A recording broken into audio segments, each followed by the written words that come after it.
Hello brilliants. अभी हम कर रहे हैं 7th क्लास के लिए science chapter number 1 nutrition in plants.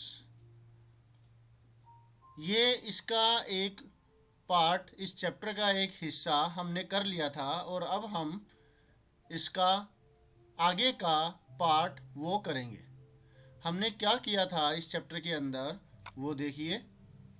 हमने देखा था न्यूट्रिएंट्स क्या होते हैं और वो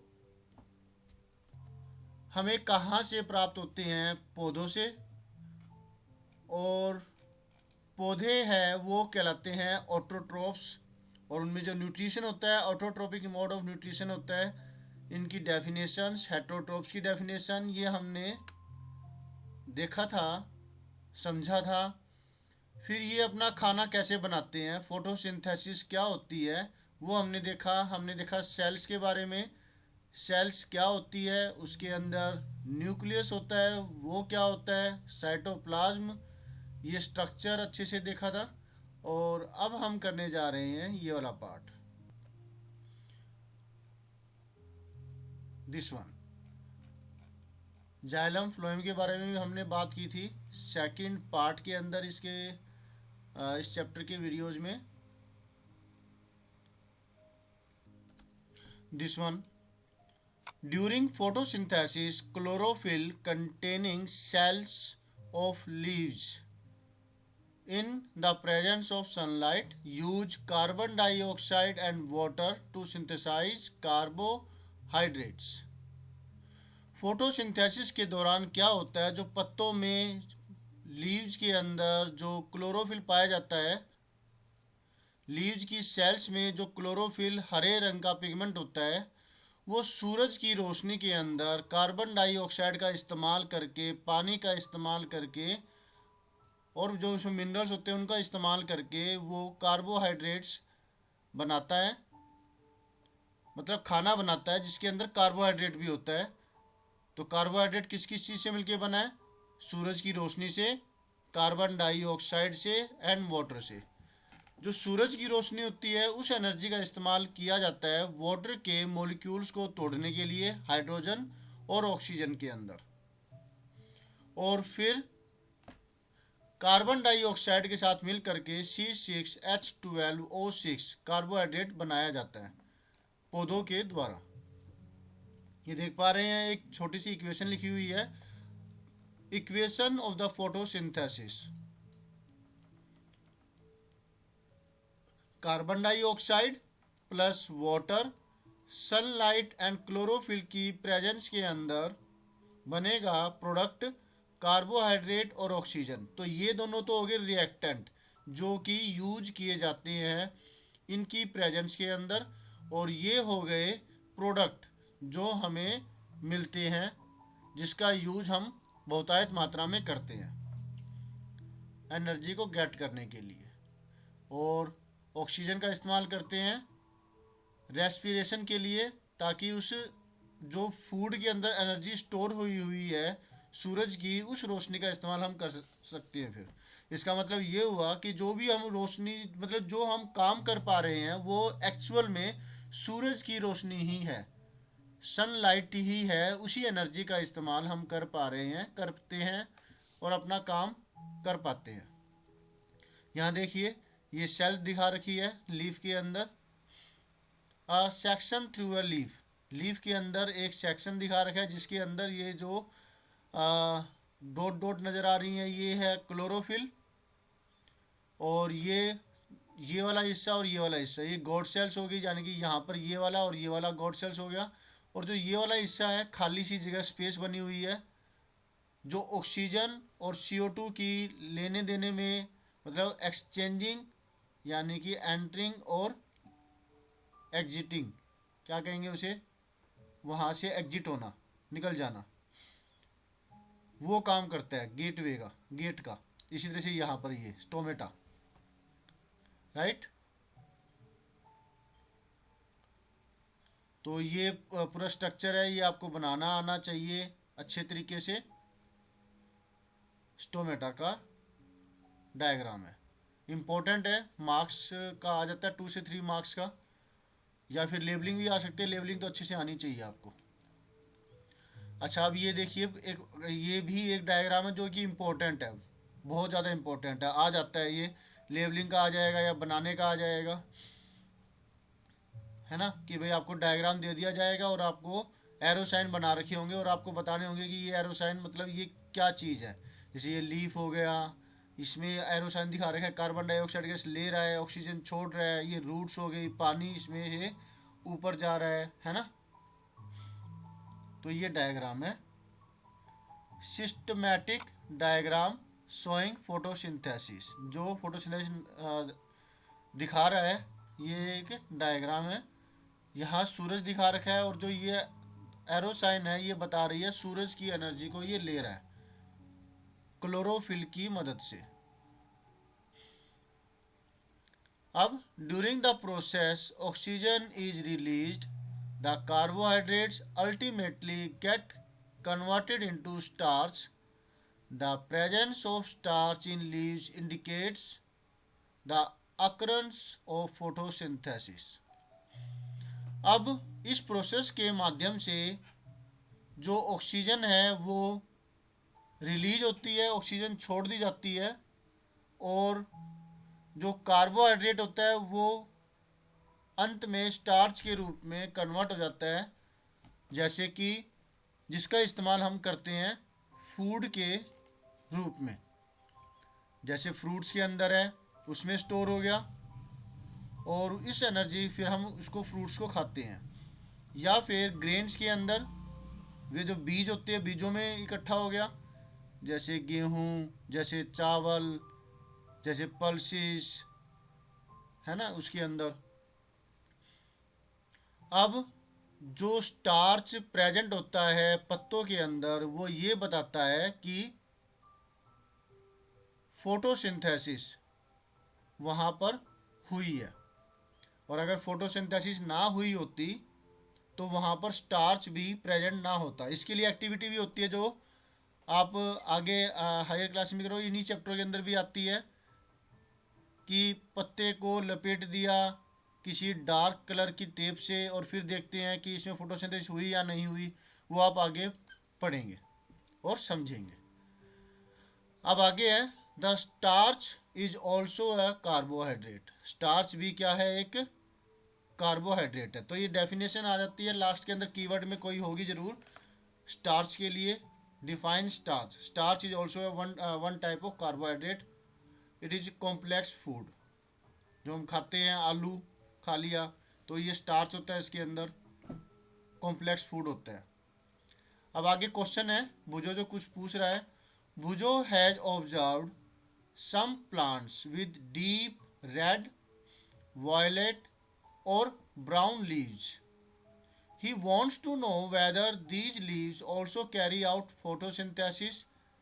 यस, वो भी ऐसा कर पाते हैं, क्योंकि एक लेयर उस लेयर के नीचे, उस लेयर के अंदर ये होता है पिगमेंट, जिसकी मदद से वो फोटोसिंथेसिस कर पाते हैं। राइट। अब आगे एक्टिविटी 1.1, तो इसका आंसर समझ में आ गया। Yes, they can also do photosynthesis because there is a layer below that coloured layer where these green pigments are present and they carry photosynthesis.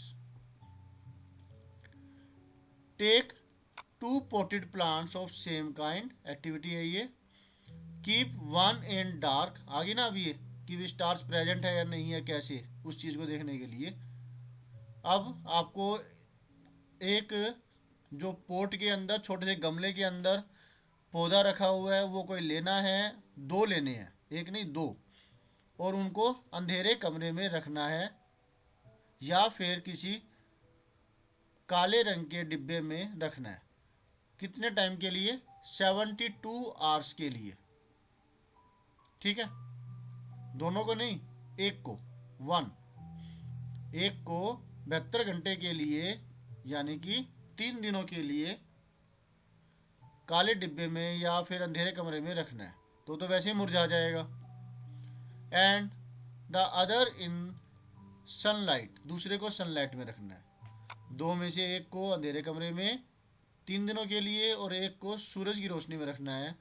अब आपको करना है iodine test. Perform iodine test with the leaves of both the plants as you did in class 6th।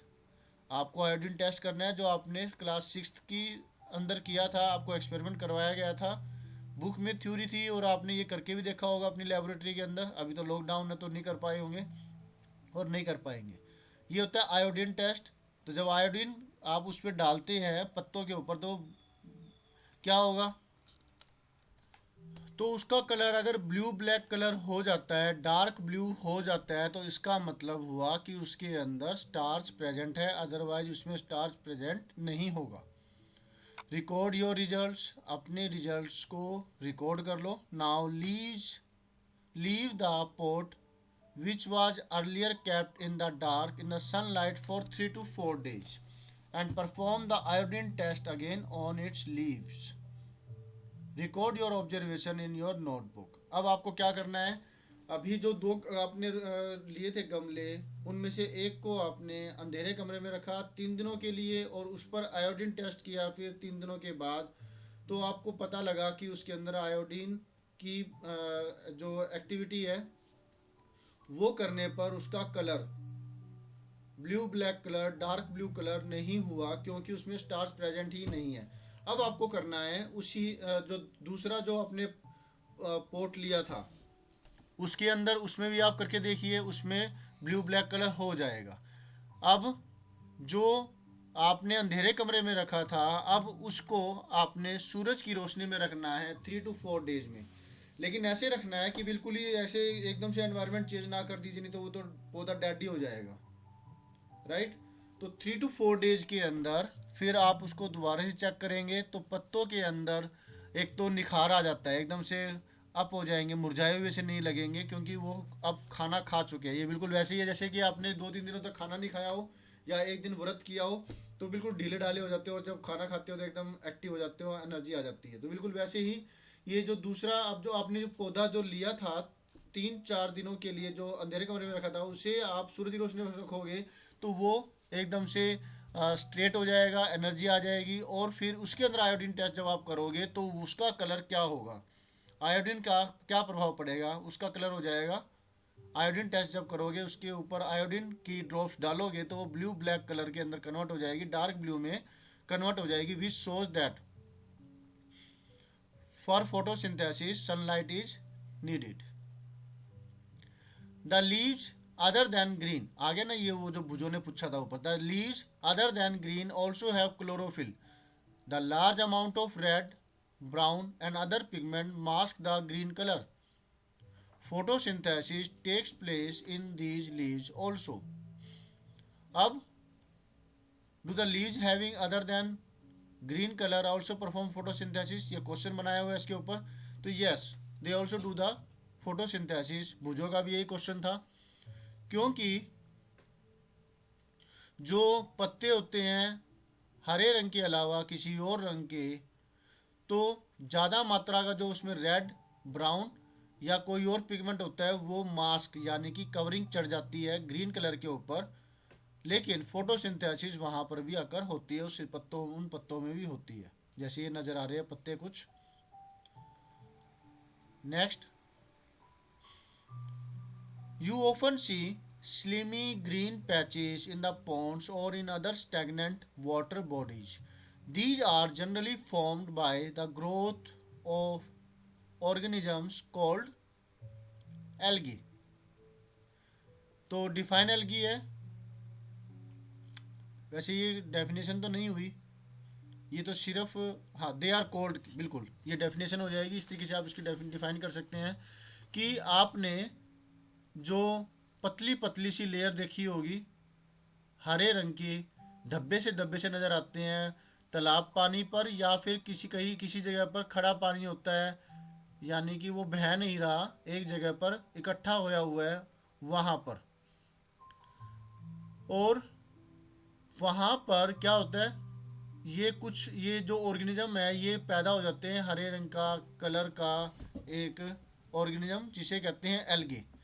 ये fragments टुकड़ों में बढ़ जाता है और फिर रिप्रोड्यूस होता है, बढ़ता है, और बहुत जल्दी बढ़ता है जब इसको न्यूट्रिशन मिलता है तो ये कहलाते हैं एल्गे। आपने इनको देखा होगा जब कभी आप ट्रैवल कर रहे हो तो जोड़ वगैरह होती है गाँवों के अंदर, वहाँ पर भी पानी होता है, या कहीं किसी बारिश का पानी इकट्ठा हो जाता है, उसे निकाला नहीं गया गाँवों की तरफ या फिर रास्ते की तरफ, तो वहाँ पर भी क्या होगा, हरे रंग का ये चीज़ नज़र आता है। या फिर गमलों के अंदर अगर आपने खुदाई नहीं की है थोड़े टाइम के लिए और वो वहाँ पर हरा हरा रंग आपको नज़र आएगा, वो भी ये एल्गे ही होती है।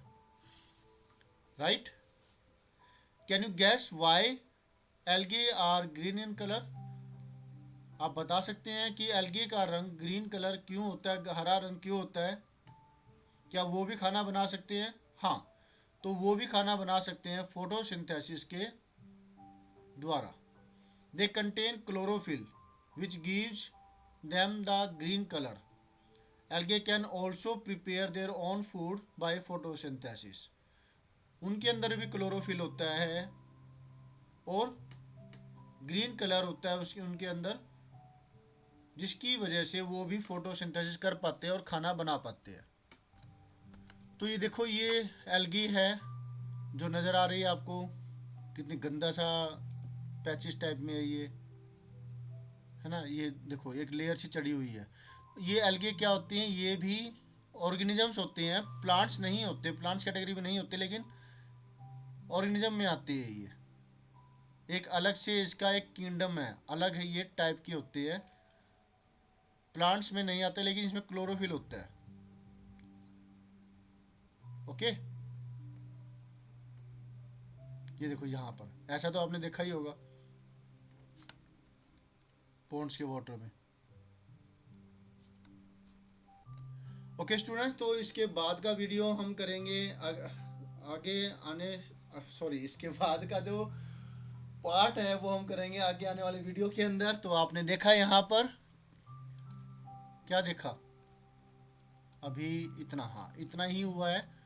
आपने देखा फोटोसिंथेसिस के बारे में, आपने समझा कि फोटोसिंथेसिस क्या होती है, क्या वो स्टार्च क्या होता है, कार्बोहाइड्रेट क्या होते हैं। आपने देखा कि कोई ज़रूरी नहीं है कि जो कलर आपको नज़र आए पत्तों के ऊपर तो वो फोटोसिंथेसिस नहीं करते, नहीं ऐसा नहीं है, वो भी फोटोसिंथेसिस करते हैं। आपने एल्गी के बारे में पढ़ा, उसकी डेफिनेशन देखी। तो इसके बाद का पार्ट, इसके बाद का जो हिस्सा है वो हम करेंगे अगले वीडियो के अंदर। Thank you students for watching your own video. अगर आपको वीडियो पसंद है प्लीज़ लाइक कर दीजिए, सब्सक्राइब कीजिए ताकि आपको लेटेस्ट अपडेट मिलती रहे। उसके लिए आप जो घंटी का बटन है वो दबाना मत भूलिएगा, बेल आइकन दबाना मत भूलिएगा। और कुछ पूछना चाहते हैं तो कमेंट कीजिए, I will definitely ask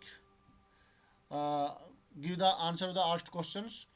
Okay, thank you again, bye.